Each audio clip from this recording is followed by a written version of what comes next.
I'm King Ross, and there is more to me than WTF moments. I'm actually an utterly brilliant writer, and I've written an article about fellow highnesses who have stepped inside a WWE ring. But because reading is for lesser human beings, I've ordered WhatCulture's Adam Blompier to spell it out for ya! Because this is my kingdom, and I can, right? So here goes. Here's Peasant Blompier with 10 wrestlers who crowned themselves king. Hey, thanks King Ross. Remember Charles I?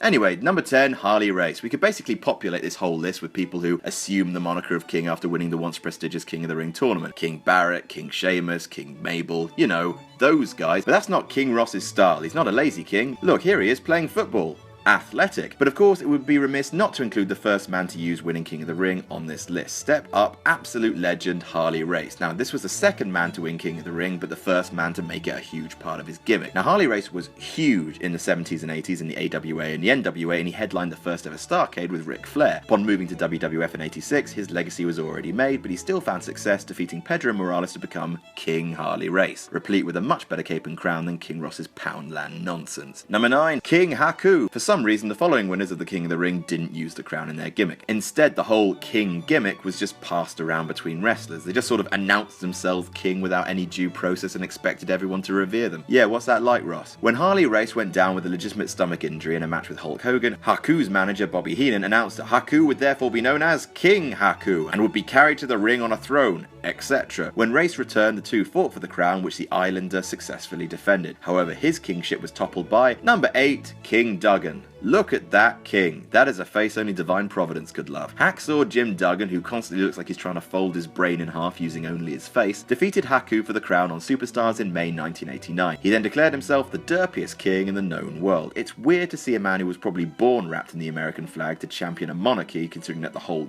War of Independence stuff, but anyway, there we go. King Duggan would only hold the crown for a few months before losing it to number 7, Randy Savage. The Macho King and Queen Sherry, a power couple who out-mentaled the Macbeths. At the end of a feud with King Duggan, who by the way produced some of his best work against the Macho Man, Savage defeated him in September 89 to become the Macho King, which is incidentally what Ross likes Jack the Jobber to call him when they go on one of their really weird dates. Oh, you didn't know Ross and Jack were hooking up? Check out this video for all the salacious details. Oh, wow.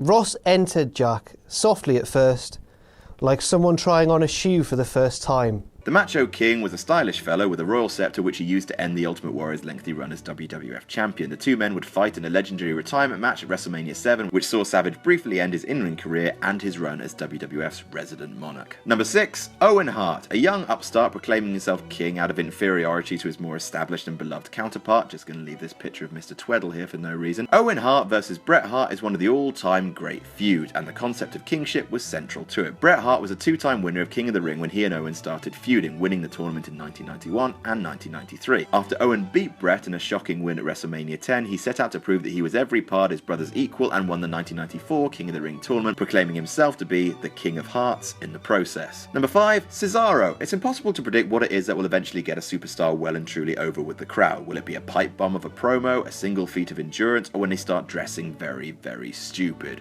Ross. Cesaro won the hearts of many hardcore wrestling fans with his innovative feats of strength on the indie circuit under his real name of Claudio Castagnoli. However, on the main roster, his moveset was rather more subdued and he was burdened with the overused super serious foreigner gimmick. It was only when he started getting more playful with his offense that the fans really took him to their hearts. Case in point, the giant swing. He'd been doing it in the indies for years, including once a 100 rotation swing, look at that, but in 2013, Cesaro locked Santino Marella in the swing and the fans loved it. It soon became his signature move and he adopted the moniker, the King of Swing. Number 4, King Booker. Another King of the Ring winner, King Booker.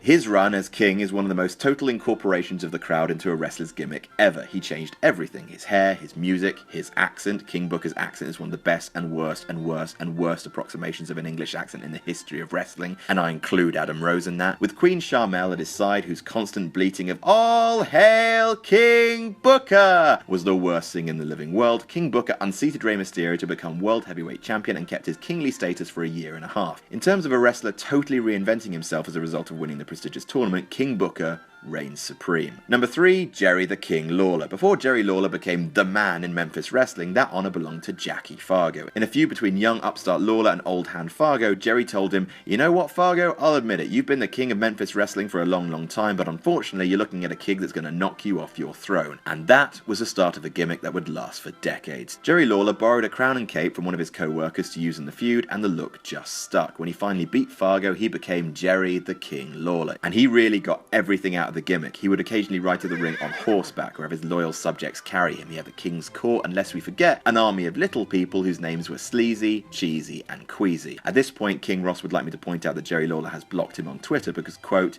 he felt threatened. Right. Number 2, Shinsuke Nakamura. Oh, I like writing about Shinsuke Nakamura. For those who don't know him, and considering what happened at NXT TakeOver, you bloody should know him, Nakamura crowned himself the King of Strong Style, meaning he's been chosen by Divine Right of Kings as a man who's best at putting his knee through your head. Knee to the head, knee to the head, knee to the head. Oh, he's just the best. And he's in NXT now. Lords be praised. And number 1, Triple H. I mean, he's the king of kings. His WrestleMania entrances are the sort of thing that George R.R. Martin sees in his mind's eye just before he climaxes. His theme music literally goes, bow down to the king, and within the next decade or so, he's going to become the king of professional wrestling as we know it when he takes over the company from Vince McMahon. Triple H rose through the ranks to become the greatest king in professional wrestling.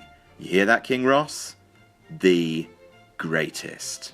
And that's our list. Did we miss any out? Tell us about it in the comments. Don't forget to like, share, and subscribe. You can follow me on Twitter here. I'm Adam from WhatCulture.com, and I'll see you soon.